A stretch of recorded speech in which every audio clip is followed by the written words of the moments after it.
Bien-aimés dans le Seigneur, nous clôturons notre méditation détaillée sur les béatitudes avec la dernière, la 8e. Heureux ceux qui sont persécutés. Jésus lui-même a été persécuté dès son enfance et ses parents étaient obligés de fuir avec lui en Égypte. Et lorsqu'il commence son ministère de salut, le cercle de ses ennemis ne cessait de s'agrandir, notamment les chefs religieux, civils, politiques et même les gens de modeste vie et ceux de son village. C'est dans ce climat hostile qu'il a assuré son évangélisation jusqu'à sa persécution ultime, c'est-à-dire sa passion et sa mort. La persécution de ses disciples a commencé au temps des apôtres et a eu plusieurs formes: exclusion des synagogues, emprisonnement, complot de tout genre, diffamation, mensonge, meurtre, et tout ce qui amène à vouloir affaiblir la foi en Christ. C'est en souffrant pour l'honneur de Dieu que nous sommes avec lui, car d'après le Nouveau Testament, le chrétien doit inévitablement subir la persécution et Jésus nous prévenait dans ses messages.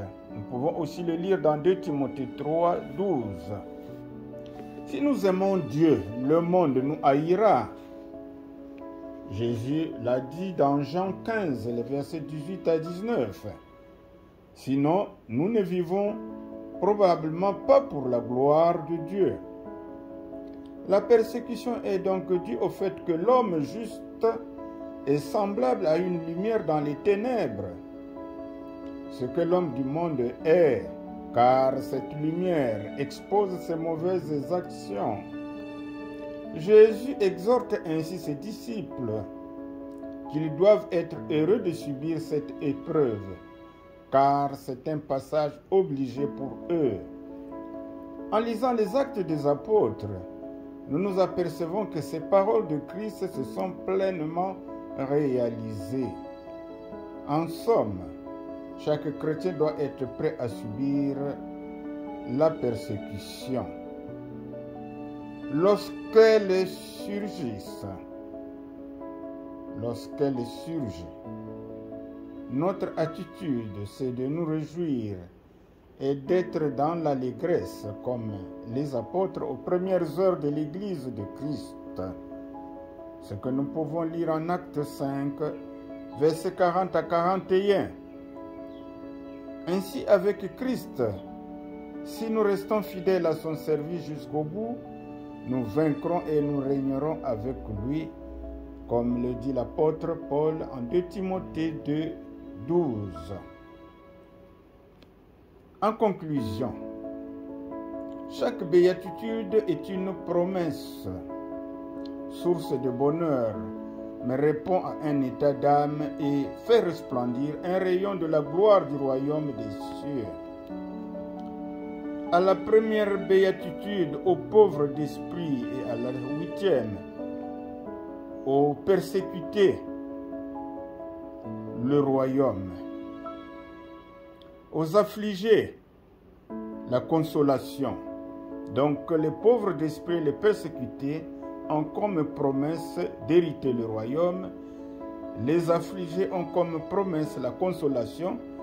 Les doux ont comme promesse la possession de la terre. Aux affamés comme promesse le rassasiement. Aux miséricordieux comme promesse la miséricorde. Aux purs de cœur comme promesse la vue de Dieu. À ceux qui procurent la paix comme promesse le beau titre d'enfant de Dieu. Alors, tous ces caractères nommés béatitudes que sont appelés à revêtir tout chrétien doivent être les nôtres aujourd'hui, dans l'attente du retour de notre Seigneur Jésus. Lui, notre modèle parfait, a manifesté ses caractères ici-bas C'est lui qui est notre chemin, qui est notre vie et qui est la vérité. Parce que la parole de Jésus est la vérité. Il nous a montré le chemin du royaume des cieux à travers ses enseignements. Alors, un questionnement quand même. Heureux serez-vous lorsqu'on vous insultera. Comment réagissons-nous face à la médisance? Est-ce par la colère? Est-ce par l'opposition ou en nous vengeant?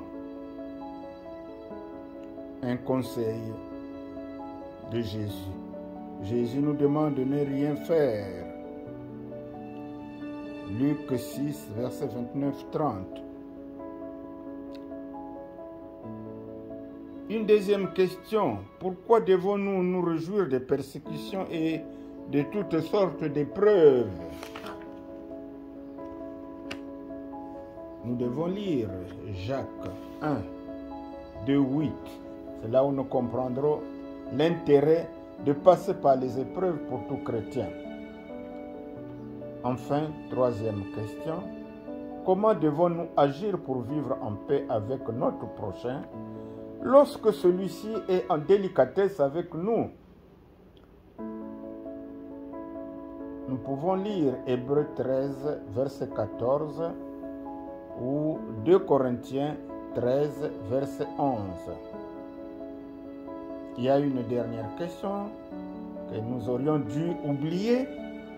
Comment une personne peut-elle devenir douce? Lisons 2 Corinthiens 5, verset 17. Une fois que nous avons médité toutes les béatitudes, c'est-à-dire le vrai bonheur qui nous attend dans le ciel, il nous faut vivre ces béatitudes pendant que nous sommes ici-bas, pour que nous soyons parmi les élus de Dieu qui vont fêter avec lui dans le ciel. Que le Seigneur vous bénisse.